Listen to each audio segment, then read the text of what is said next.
BioWare hasn't exactly been sleeping since the first Mass Effect came out, but we wouldn't blame you if you think of their offerings in between as entrees prior to the main course. Mass Effect 2 is finally here. Does it go boldly to places where its predecessor dared not tread? It's good to be home, huh, Commander?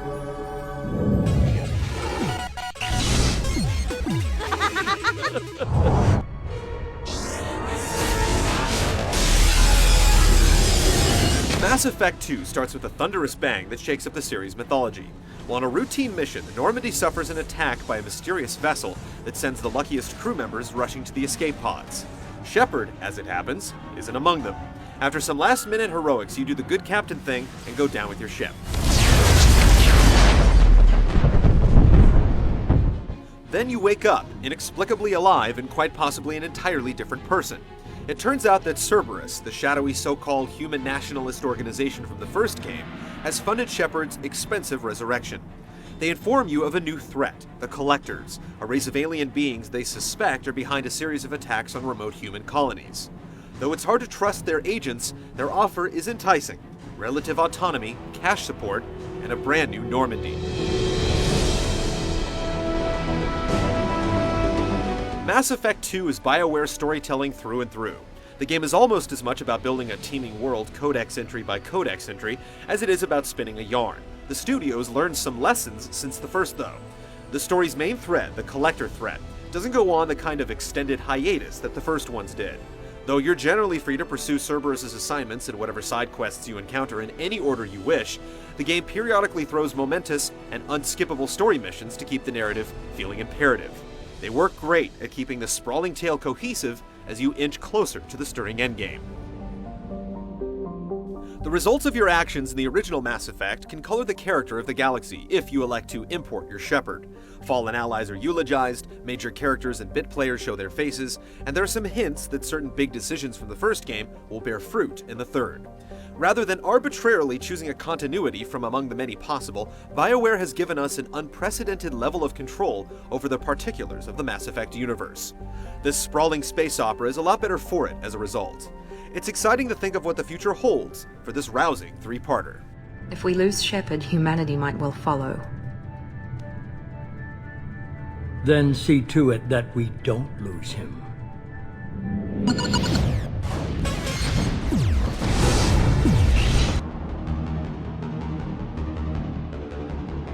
Though the broad Mass Effect structure hasn't changed a great deal in the sequel, its finer points have been altered in ways that make the experience feel more immediate. You typically have a selection of missions to choose from, and there are plenty of opportunities to get distracted. The missions themselves play out more like shooter levels than RPG-style dungeon crawls. There are plenty of branching paths, but they never go too far, and there's usually treasure at the trail's end. Since the missions tend to be brief, there's plenty of encouragement to tailor your squad based on what you expect to encounter.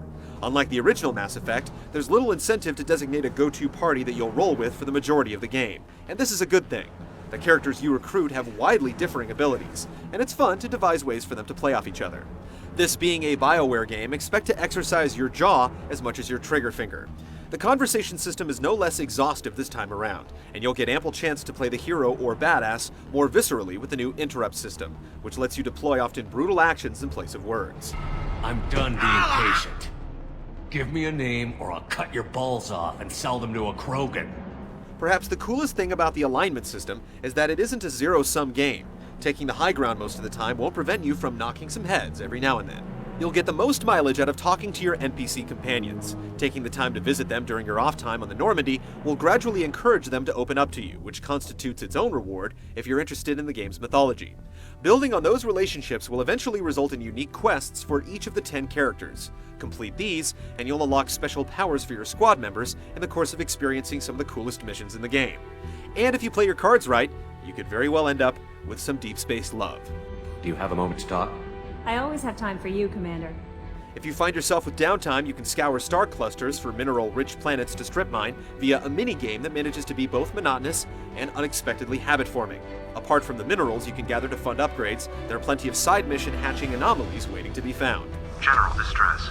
Scans have found something. Conspicuous in their absence are the Mako segments from the original Mass Effect. It doesn't look like BioWare is entirely admitting defeat on its ambition to riff off Moon Patrol in its 3D space RPG, though. The Normandy has a space buggy stowed in the lower decks named the Hammerhead.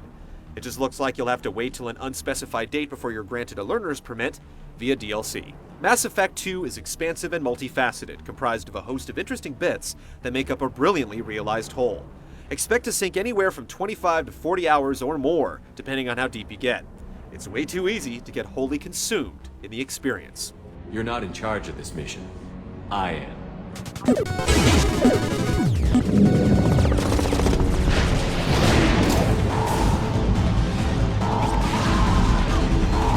Where its predecessor managed to scrape together a reasonable facsimile, Mass Effect 2 thrives as a third-person shooter.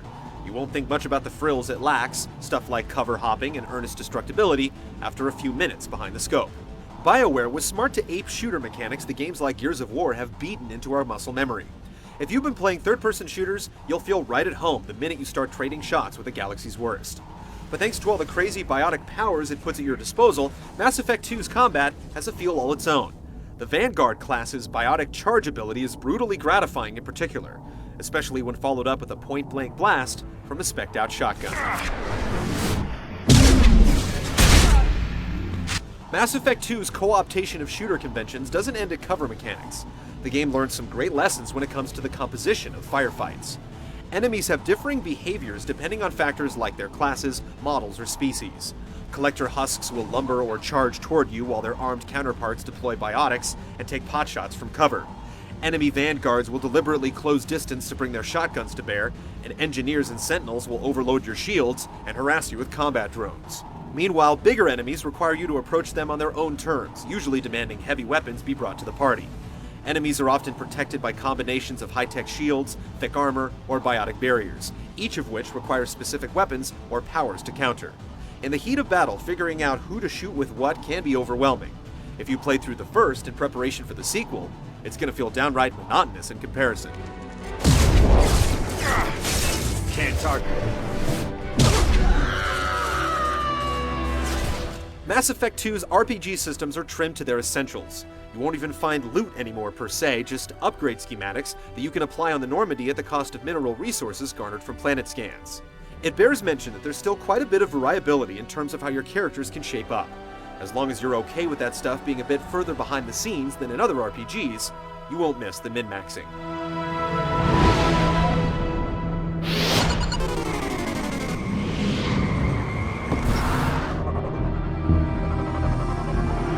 Space is just as grand as it ever was. You'll spot a few weird-looking textures or raggedy prop models every now and then, but as a whole, Mass Effect 2 looks slick and convincing. Few games, if any, can approach the work that BioWare has done when it comes to facial animation. Even the oddest-looking aliens bear a hint of humanity. Sure, there are a few moments where the humans especially can fall on the wrong side of realism, but when you consider the comprehensiveness of the production, it's hard not to come away impressed. If we're permitted a single nitpick, we'd like to call out the female human hairdos. Subject Zero has the right idea, apparently. The voice work is also staggering in its breadth, with all the important parts and a majority of the smaller ones believably delivered. And what exactly is it that you and I know? That our place in the universe is more fragile than we'd like to think. The music is droning, spacey, and ambient, or grandiose and symphonic, depending on the need. It's a straight-up space opera soundtrack, in other words. And if you're a stickler for load times, then be prepared to install the game on your 360 hard drive. They can get epic. And that's supposed to scare me?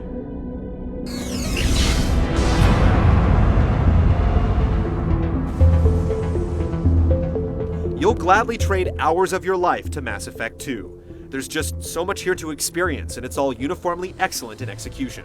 BioWare has delivered on its promise to let us affect this massive world through our actions, and you can bet that we'll be playing this one through several times in anticipation of how it all pans out.